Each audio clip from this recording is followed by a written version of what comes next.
এই সমস্ত গাছের পাতা পশুদের জন্য বিষের মতো কাজ করে। ভুলবশত যদি কোনো পশু এই গাছের পাতা বা ফল খেয়ে নেয়, তাহলে তার মৃত্যু অবধারিত, বাঁচানো খুবই মুশকিল হয়ে পড়ে। প্রকৃতির মাঝে যেমন উপকারী গাছগাছরা রয়েছে, তেমন অপকারী গাছগাছরাও প্রকৃতির মাঝে রয়েছে।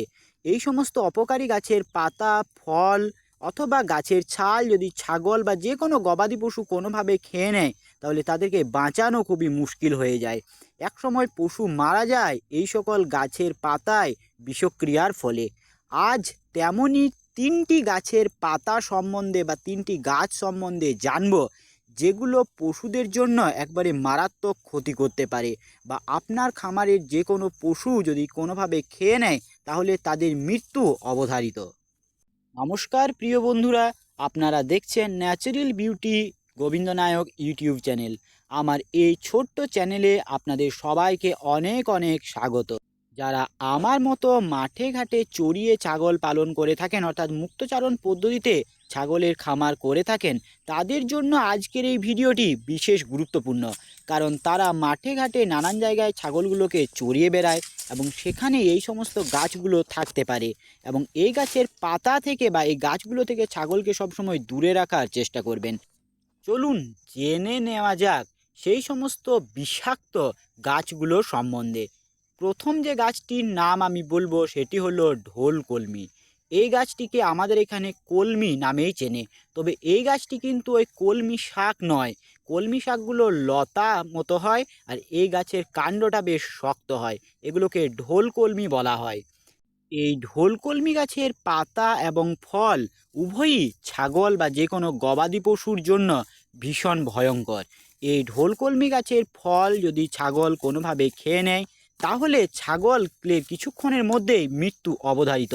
বেশি পরিমাণে যদি খেয়ে নেয়, তাহলে ছাগল ছটপট করবে, ছাগল আর ভারসাম্য বজায় রাখতে পারবে না, ছাগলের পেট পুরো ফুলে যাবে এবং একসময় ছাগলটা মারা যাবে। মুখ দিকে ফেনা বের হবে ছাগলটার, এবং ছাগলটা একসময় মারা যাবে। এই ঢোলকলমি গাছের ফলের মধ্যে সইনসনাইন এই উপাদানটি থাকার জন্য ছাগলের বিপাকীয় এবং স্নায়ুতন্ত্রের অত্যন্ত ক্ষতি করতে পারে। এবার দ্বিতীয় যে বিষাক্ত গাছের পাতা সম্বন্ধে জানাবো, সেটা হচ্ছে এই সোনাঝুরি গাছের পাতা। অনেকে তো ছাগলকে এই সোনাঝুরি গাছের পাতা খেতে দিন, কিন্তু তারা এর ক্ষতিকারক দিকটা জানেন না। আমাদের এখানে একবার পশুদের সার্জেন্ট এসেছিলেন। তিনি বলেছিলেন যে এই সোনাঝুরি গাছের পাতা যদি ছাগলকে সপ্তাহে 4 থেকে 5 দিন খাওয়ানো হয়, তাহলে পশুর লিভারে অনেক বড় ক্ষতি করে। এই গাছের পাতা খাওয়ালে পশুদের ক্ষুধামন্দ, হজমের গোলযোগ ইত্যাদি সমস্যাগুলো দেখা যেতে পারে। তাই এই সোনাঝুরি গাছের পাতা ছাগলকে না খাওয়ানোই ভালো। এই সোনাঝুরি গাছের পাতার চেয়ে যে ফলগুলো যদি ছাগলে খায়, তাহলে সেগুলো আরও বেশি ক্ষতি করে। তার কারণ এই ফলগুলো খেলে তাদের এক ধরনের ফেনার মতো হয়ে যায় মুখে। তার ফলে ছাগলের অনেক বড় ক্ষতি হতে পারে এই সোনাঝুরি গাছের পাতা খাওয়ালে। তাই যতটা সম্ভব এই সোনাঝুরি গাছের পাতা অ্যাভয়েড করে চলাই বেটার হবে। এইবার তৃতীয় যে বিষাক্ত গাছের পাতা সম্বন্ধে বলবো, সেটা হচ্ছে কলকে পাতা। এই কলকে গাছের পাতা, ফুল এবং ফল, এই তিনটি বিভিন্ন গবাদি পশুর ক্ষেত্রে ভীষণ ভয়ঙ্কর। ইভেন মানুষের ক্ষেত্রেও কলকের ফল কিন্তু ভীষণ ক্ষতিকারক বা বিষাক্ত একটা পদার্থ।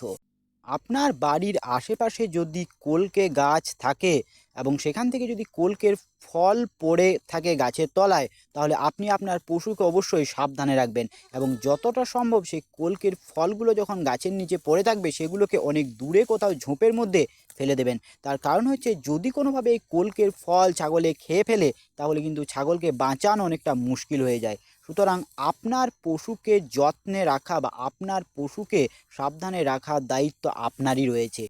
তবে পশুরাও বোঝে যে কোন গাছের পাতা বিষাক্ত এবং কোন গাছের পাতা উপকারী, তারাও জেনে বুঝে খায়।